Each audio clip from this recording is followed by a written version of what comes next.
QQQ stock tomorrow. Is it a buy? Let's see where is it going in the next upcoming days, weeks, and months. Invesco QQQ Trust series. Like, let's talk about it.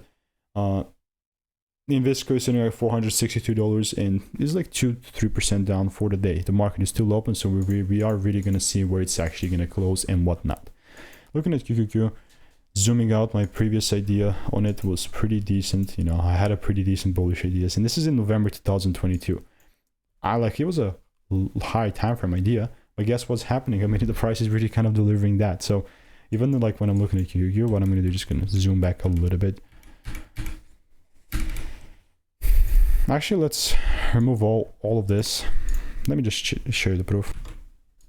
Trust, first of all. Now, this was made like 30th of October 2022. Okay, now it's where it gets in. I don't really care about that. We're just coming lower. Yeah, high time from pretty decent ideas, you know, like that was the ideation. No trades were taken back then. I'm just gonna get rid of everything.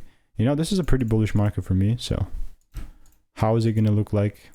Honestly, after the break, let's see a pretty decent kind of demand area here. So if it pulls back inside the zone and gives me that double break, I'm definitely looking forward to taking it even higher. So this is not financial advice.